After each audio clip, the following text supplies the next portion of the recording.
Represas vazias, pouca chuva e energia cada vez mais cara. A maior crise hídrica no país em 91 anos pressiona o governo a tomar atitudes. E uma solução que já havia sido descartada como medida de economia volta a figurar na lista de opções: o horário de verão.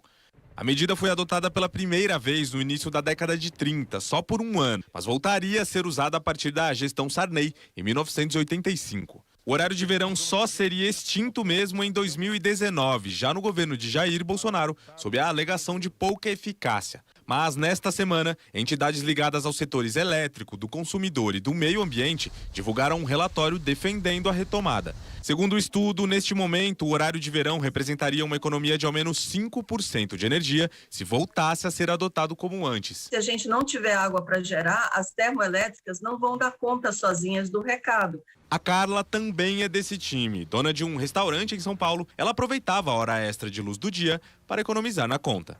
Acredito que em torno de uns 15%, 10 a 15%, a gente conseguiria ter aí de economia com o horário de verão. Com ou sem horário de verão, o consenso entre especialistas é de que o governo demorou a tomar as atitudes necessárias para conter a crise deste ano e acabou se pautando somente na economia voluntária por parte dos consumidores. Com isso, o risco de racionamento de energia, antes um fantasma do passado, agora volta a assustar o país. Nós precisamos fazer essa nova lição de casa, intensificar medidas de eficiência energética e gestão da demanda, ou seja, o horário em que os usos finais são consumidos, e manter a diversificação da matriz elétrica, contratando mais energia solar e energia eólica, que são as duas fontes mais baratas e que vão ter maiores benefícios futuros sobre a conta de luz.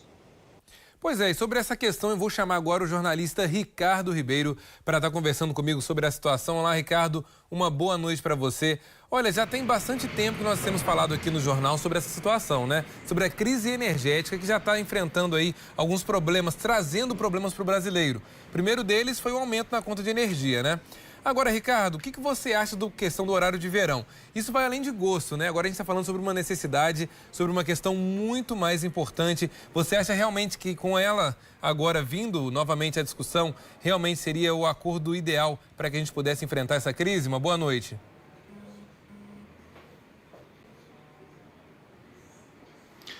Boa noite, Elias. Boa noite a todos. Eu nunca fui, na verdade, um defensor do horário de verão, porque acho que a economia que se faz, ela é enganosa, não é aquela economia que a gente acha que ela de fato seja efetiva.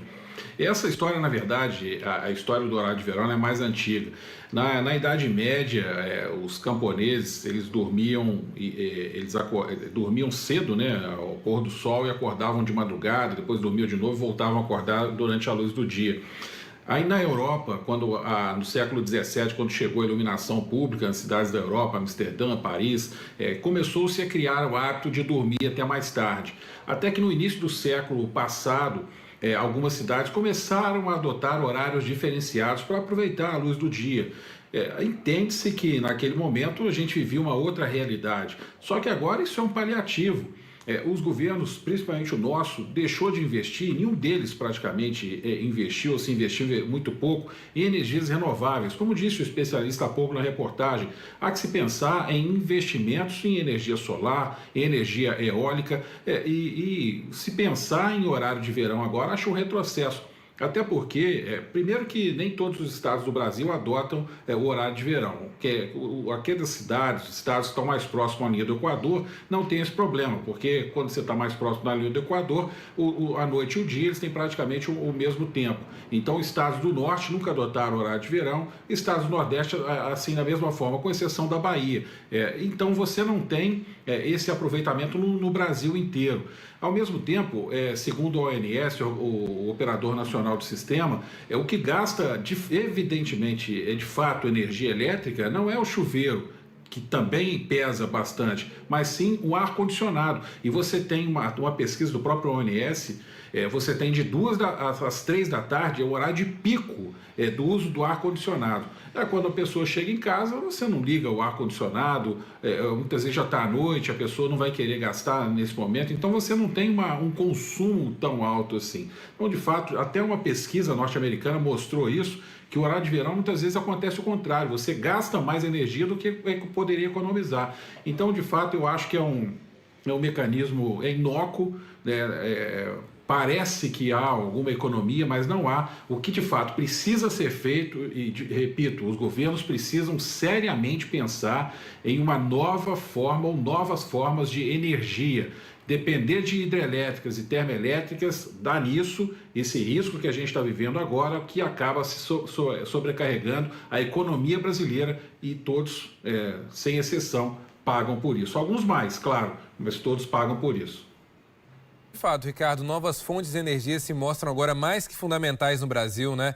Eu acho também que, embora a energia esteja como está, lá desde 2013 para cá, na verdade, o horário de verão veio sendo aí colocado em xeque justamente porque não atinge mais o que atingia até então de economia, né? Claro que ele é ideal também para regiões turísticas, onde o turismo pode ser mais aproveitado. Inclusive, foi uma questão que entrou em pauta agora durante, né, a pandemia, está agora também seguindo ainda em discussão. Mas a gente vai acompanhar a situação, quem sabe, né, novas formas não surjam, ou melhor, novos investimentos, né? Porque, na verdade, é isso que o Brasil precisa. Ricardo, muito obrigado. Daqui a pouquinho eu volto a falar com você.